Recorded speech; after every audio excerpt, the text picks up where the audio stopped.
everyone, this is Shalom Tucker and this is my study comparison video. The research problem I chose is what effective non-hormonal alternative treatments are there for women with polycystic ovarian syndrome, PCOS.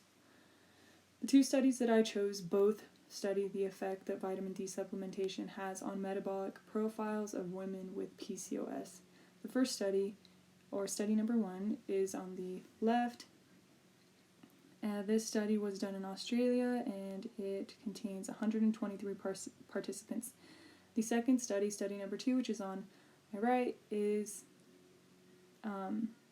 was done in Iran and consists of 40 participants. This study is the lower study in this comparison video, and we'll get to that. First of all, because has such a small sample size, So those are one of the reasons, and we'll get to the rest. Both studies assess the effect that vitamin D supplementation has on the metabolic profiles of women with PCOS. Study number 1 assesses the effects on plasma glucose and other metabolic and endocrine parameters. Study number 1 also consists of participants who were diagnosed with PCOS according to the Rotterdam criteria. Study number 2 assesses the effects on gene expression of insulin and other metabolic and endocrine parameters. But study number 2 focuses specifically on women who have PCOS that were diagnosed according to the Rotterdam criteria, but who are also candidates for in vitro fertilization. Therefore, if you are not a candidate for in vitro fertilization, they were dismissed from the study. Study number 1 was a single-centered, double-blind, randomized, placebo-controlled trial. The participants were split into 2 groups, a placebo group and a group that was assigned to take vitamin D supplementation, 20,000 IUs of vitamin D. Both groups were to take these capsules weekly for 24 weeks. Study number 2 was a randomized, double-blind, placebo-controlled trial. Once again, participants were split into 2 groups consisting of 20 women each, or 20 participants each, one receiving a placebo and one receiving a supplement of 50,000 IUs of vitamin D. They were assigned to take these capsules every other week for 8 weeks.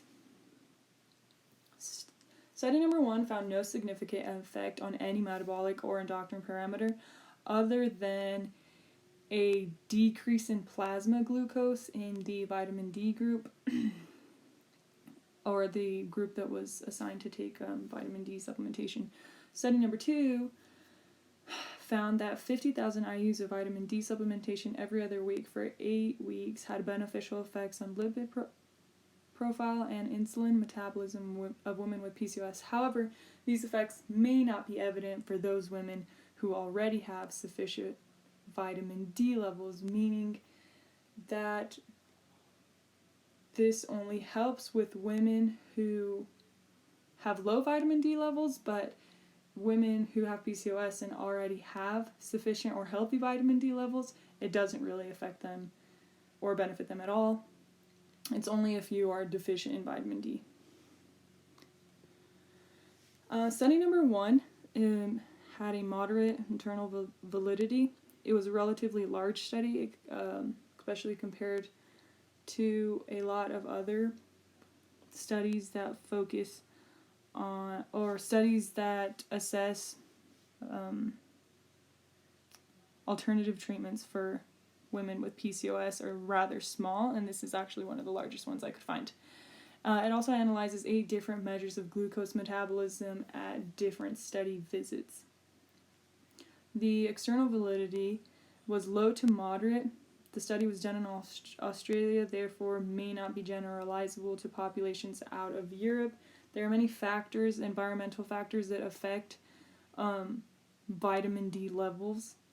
Therefore, the recommendation dosage will be different depending on where you live geographically, or it can be depending on your culture, or many environmental factors. Therefore, this study and the recommendation dosage that comes out at the end may be different depending on where you are. Future research would benefit from participants who have similar 25-OHD baselines. 25-OHD is the chemical measured to assess vitamin D levels. So if the participants had this research or this study began with participants who had baselines all over the place, and if they were a little bit more similar, then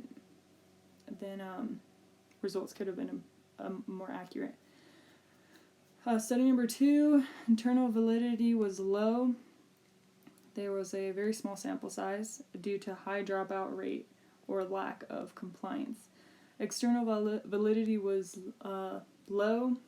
The study was done in Iran, therefore not generalizable to other populations due to environmental factors, so the recommendation dosage would be different for people in Iran than for people located somewhere else geographically.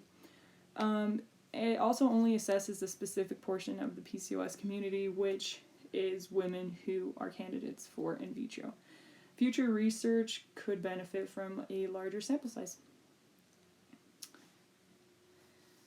These are my references. Thank you so much for listening, and have an awesome day.